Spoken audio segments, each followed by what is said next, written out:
नमस्कार, घंटी बजाओ में एक बार फिर से आपका स्वागत है। आपके साथ मैं अखिलेश आनंद हूं। बॉलीवुड सुपरस्टार शाहरुख खान के बेटे आर्यन खान को आखिरकार क्रूज ड्रग्स मामले में एनसीबी से क्लीन चिट मिल गई है।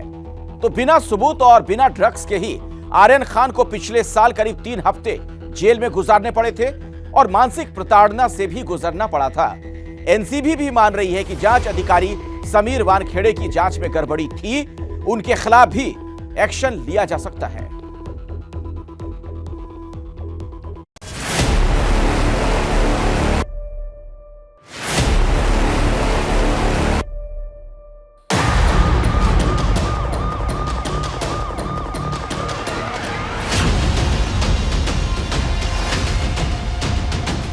एक नौजवान जिसके सामने पूरी जिंदगी पड़ी है, जिसके जवान कंधों पर अपने सुपरस्टार पिता की शोहरत को संभालने की भी जिम्मेदारी उसके जन्म के साथ ही जुड़ गई। वो शख्स पिछले साल कई महीने सुर्खियों में छाया रहा और मामला था ड्रग्स का। मीडिया के चमकते कैमरों और तरह तरह के आरोपों दलीलों के बीच जेल की हवा भी खाई आर्यन खान ने। वजह क्या थी? वजह थी ड्रग्स, जिसके बारे में अब आखिरकार जाकर खुलासा हुआ है कि कभी उनके पास थी ही नहीं। और खुलासा भी किया है उसी एनसीबी ने जिसके जांच अधिकारी ने आर्यन को टारगेट पर लिया था, समीर वानखेड़े।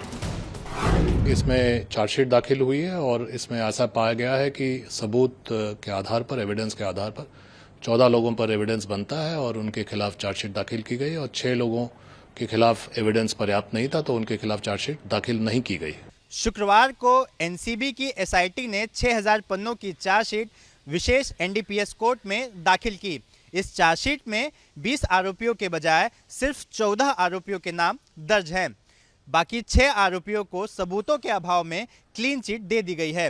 एनसीबी ने यह माना है कि इन 6 लोगों के पास से ड्रग्स नहीं मिले थे और उनके पास इनसे जुड़े ऐसे कोई सबूत नहीं है जो ये साबित करे कि वो ड्रग्स की खरीद फरोख्त में शामिल थे। कॉर्डेलिया क्रूज ड्रग्स मामले की चार्जशीट में खुलासा हुआ है कि अरबाज मर्चेंट को आर्यन खान ने कहा था ड्रग्स मत लेकर आना। एनसीबी बहुत एक्टिव हो गई है और अगर वो ऐसा करेगा तो समस्या में फंस सकता है। एनसीबी ने भी ये साफ कर दिया कि उनके पास ऐसा कोई सबूत नहीं मिला है जो ये साबित करे कि आर्यन खान के अंतर्राष्ट्रीय ड्रग्स सिंडिकेट से संबंध थे और इस मामले में उन्होंने कोई कंस्पिरेसी की हो। इसके अलावा किसी भी आरोपी ने अपने बयान में आर्यन खान का नाम नहीं लिया। अरबाज ने अपने बयान में कहा था कि आर्यन ने उससे कहा था कि ड्रग्स मत लेकर आना। एनसीबी एक्टिव हो गई है। साथ ही एनसीबी ने यह भी माना कि मुंबई एनसीबी के अधिकारियों ने नियमों को ताक पर रखकर सभी आरोपियों और संदिग्धों के मोबाइल फोन की जांच की। जो चार्जशीट आपने बनाई है उसमें कितने लोगों के खिलाफ है और क्या कुछ है निकल के आया इसमें? देखिए, 20 लोगों पर इनिशियल एक्विजिशन था। इसमें से 14 लोगों पर पुख्ता सबूत पाए गए और 6 लोगों पर सबूत नहीं पाए गए। इसी आधार पर चार्जशीट 14 लोगों पर किया गया और 6 लोगों को चार्जशीट नहीं किया गया। यानी सर उनके खिलाफ सबूत नहीं मिले, जो 6 लोग थे उनके पास ऐसा कोई एविडेंस नहीं हासिल कर पाए आप लोग या साबित कर पाए? बिल्कुल दीगर बात है कि जो भी इनिशियल एक्विजिशन था वो इन पर पूरी तरह से तहकीकात की गई और तहकीकात के आधार पर ये पाया गया कि 14 लोगों के पास या तो पोजीशन था या उनके कहने पर रिकवरी हुई इत्यादि, और या फिर उनके खिलाफ दूसरे ने स्टेटमेंट देकर रिकवरी कराई या पोजीशन सिद्ध हुआ और बाकी 6 के खिलाफ इस तरह की कोई बात आई नहीं और सिद्ध नहीं हो पाया आज के डेट तक। आपको बता दें कि 2 अक्टूबर को एनसीबी ने कॉर्डेलिया क्रूज पर छापेमारी की थी और क्रूज पर लंबे समय तक हुई छापेमारी के बाद 8 लोगों को गिरफ्तार किया था और इन लोगों के पास से कुल 13 ग्राम कोकेन, 5 ग्राम एमडी, 21 ग्राम चरस और 22 एमडीएमए के पिल्स मिले, जिसे ग्रीन गेट के पास से रिकवर किया गया। कोर्ट में एनसीबी की तरफ से बताया गया कि इनके पास से कुछ ऐसे चैट्स मिले हैं जिससे ये साबित होता है कि ड्रग्स को बड़ी बल्क मात्रा में खरीदी गई है। टोटल 8 लोगों की 4 दिन की कस्टडी एनसीबी माननीय न्यायालय ने दी है। पहले गिरफ्तार हुए 8 लोगों के नाम थे आर्यन खान, मुनमुन धमेचा, नूपुर सारिका, स्मित सिंह, मोहक जायसवाल, विक्रांत छोकर, गोमित चोपड़ा और अरबाज मर्चेंट। इस मामले की जांच के दौरान कई उतार चढ़ाव आए और एक समय ऐसा भी आया जब महाराष्ट्र सरकार में मंत्री नवाब मलिक ने एनसीबी पर भ्रष्टाचार के आरोप लगाए। जितने भी मामले बनाए गए, फिल्म वालों को टारगेट करके पब्लिसिटी लूटी गई। मैं उम्मीद करता हूं कि आज सवाल जो मैंने उठाए हैं ये देश की जनता के सामने जाएंगे और भारतीय जनता पार्टी का एनसीबी पे क्या प्रभाव है, एनसीबी के लोग प्राइवेट लोगों के जरिए लोगों को गिरफ्तार किस तरह से करा रहे हैं, इसका खुलासा बीजेपी और एनसीबी को करना होगा। केस में गवाह किरण गोस्वामी के ड्राइवर ने रिश्वत की डील करने के आरोप भी लगाए थे। ड्राइवर प्रभाकर सैल ने आरोप लगाया था कि आर्यन खान को छोड़ने के लिए 25 करोड़ रुपए की डील करने पर बातचीत हो रही थी। जब भी वो बात चल रहा था तो उनके बातों से ये जाहिर हो रहा था कि आर्यन खान को जो पकड़ में आया था तो उनका शायद डील चलता रहेगा उनको छुड़ाने के लिए। 25 करोड़ का फिगर था। इन विवादों के गहराने के बाद समीर वानखेड़े को आर्यन केस से हटा दिया गया। अब इस मामले में एनसीबी एक्शन भी ले सकती है। किसी भी कांड में चार्जशीट दाखिल करना आखिरी पड़ाव नहीं होता। एक तरह का आखिरी पड़ाव जरूर होता है, लेकिन अगर नया एविडेंस कुछ मिले तो कांड में सप्लीमेंट्री चार्जशीट भी दाखिल हो सकती है, इसकी गुंजाइश रहती है। आर्यन खान मामले में इतने आरोप लगने लगे कि आगे चलकर इसकी जांच के लिए एसआईटी का गठन किया गया और नवंबर 2021 से ही एसआईटी इस मामले की जांच कर रही थी। अब जाकर एसआईटी ने इस मामले में चार्जशीट दायर की तो आर्यन खान को क्लीन चिट दे दी। आर्यन खान के वकील एडवोकेट सतीश मान शिंदे ने अपना बयान जारी किया और कहा कि 26 दिनों के लिए आर्यन खान की गिरफ्तारी और हिरासत अधिक अनुचित थी, खासकर जब वो किसी भी ड्रग्स के कब्जे में नहीं पाया गया था। किसी भी प्रकार का कोई सबूत नहीं था, किसी भी कानून के उल्लंघन की किसी भी प्रकृति की कोई सामग्री नहीं थी। हमें खुशी है कि श्री संजय कुमार सिंह के नेतृत्व में विशेष जांच दल ने वस्तुनिष्ठ तरीके से मामले की जांच की और पर्याप्त साक्ष्य के अभाव में आर्यन खान के खिलाफ शिकायत दर्ज नहीं करने का फैसला किया। भगवान महान है, सत्यमेव जयते। कोडिलिया क्रूज मामले में आरोपी मुनमुन धमेचा के वकील अली काशिफ खान देशमुख ने एबीपी न्यूज से बात की और कहा कि वो तो पहले से ही कह रहे थे कि ये मामला बोगस है। देखिए, अगर वो चाहे तो वो डिफेमेशन का केस पुटअप कर सकते हैं, वो चाहे तो सस्पेंशन मांग सकते हैं काफ़ी लोगों की, वो चाहे तो डिसिप्लिनरी इंक्वायरी बिठा सकते हैं अगर पर्सनली कंप्लेंट एप्लीकेशन पुटअप करे तो। लेकिन जहाँ तक मेरा जो मानना है, मेरा समझना है कि जिस तरीके से इनको हरास किया गया था, 1 महीना जेल में रखे, इनके ऊपर झूठा बोगस केस बनाया था, तो मैं यही समझूंगा कि आज इनको एक बहुत बड़ी खुशी इसी बात की होगी कि ये फाइनली प्रूव हो गया है कि उनका इस चीज़ों से कोई लेना देना नहीं था। जिन 6 आरोपियों को क्लीन चिट दी गई उनमें से एक का नाम अविन शाहू है। शाहू के वकील सना रईस खान ने भी एबीपी न्यूज से यही बात कही कि शाह बेकसूर है। मैं बहुत खुश हूँ, मेरे क्लाइंट भी बहुत खुश है कि क्लीन चिट मिला है हमें। चार्जशीट से ही प्रूव्ड हो गया है कि इनके खिलाफ कोई केस ही नहीं बनता है और आज ही हमारे लिए सबसे बड़ी जीत है। We have come out victorious.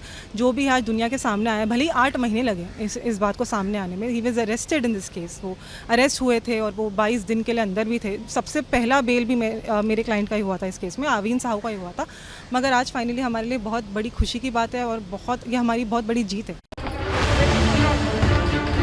जब ये मामला उछला था तो बॉलीवुड से भी मिलीजुली प्रतिक्रिया आ रही थी। सुनील शेट्टी, जावेद अख्तर समेत कंगना और ऋतिक के अलावा कई और हस्तियों ने आर्यन के बारे में कभी इस केस से सीख लेने, कभी टारगेट करने तो कभी आर्यन को सपोर्ट करने वालों के खिलाफ आवाज उठाई थी।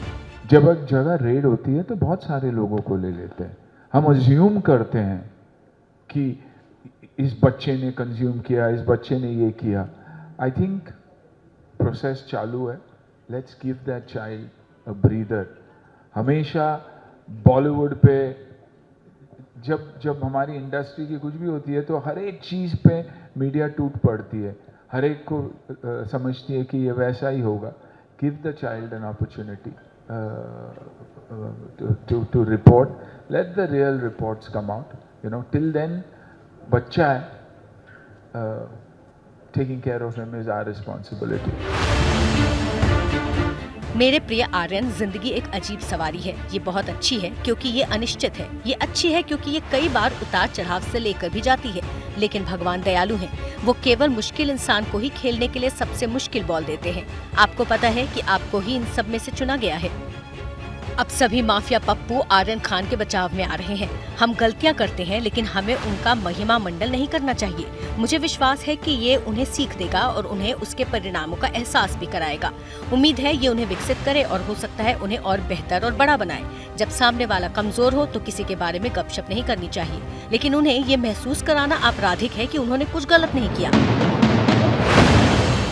तो खैर है, क्या है कि this is the price film industry has to pay for high profile. अब आप जब हाई प्रोफाइल होते हैं तो लोगों को आपको नीचे खींचने में, आप पे पत्थर फेंकने में, आप पे कीचड़ उछालने में एक मजा आता है। अगर आप कुछ भी नहीं है तो किसके पास टाइम है कि आपको पत्थर मारे। और अब एनसीबी की दायर चार्जशीट से आर्यन खान का गायब हो चुका नाम ये साबित कर रहा है कि गड़बड़ थी और खुद एनसीबी ने इस पर मुहर लगाई है। एनसीबी वर्सेस एनसीबी और ड्रग्स मामले में जमकर हुई राजनीति के बीच एक नौजवान ने जरूर सलाखों के पीछे अपने कीमती दिन जाया कर दिए और अब उसकी मानसिक प्रताड़ना का जवाब कौन देगा? कौन है आर्यन खान का गुनहगार?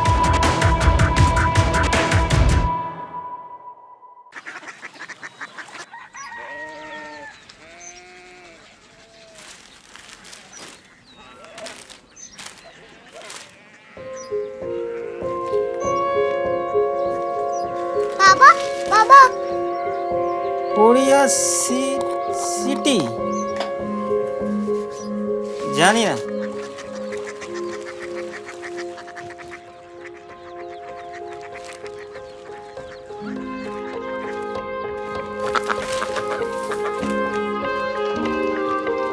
Korea city? हाँ।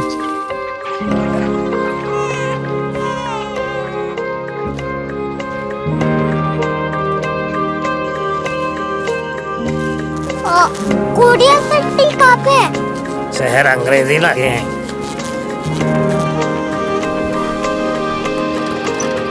Korea city.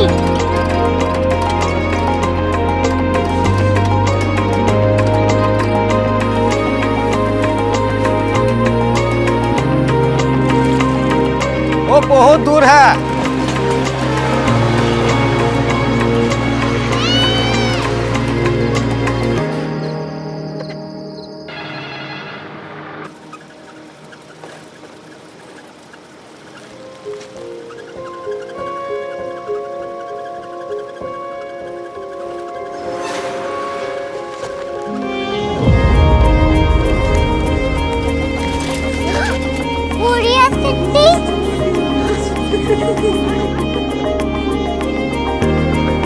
दुनिया कुछ लोग बड़े होते हैं। कोरिया सिटी कहाँ है? प्रोफेसर साहब को पता होगा। हो, ये छोटा वाला ग्लोब लगता है और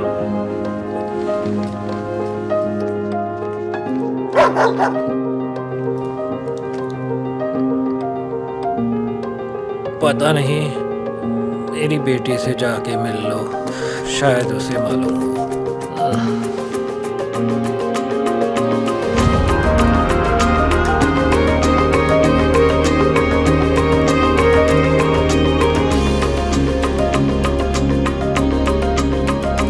हाय, बाबा ने भेजा है। Come here. Korea city. Korea city नहीं, क्यूरियोसिटी। वो क्या? That's what brought you here? जो तुम्हें यहाँ तक ले आया। क्यूरियोसिटी।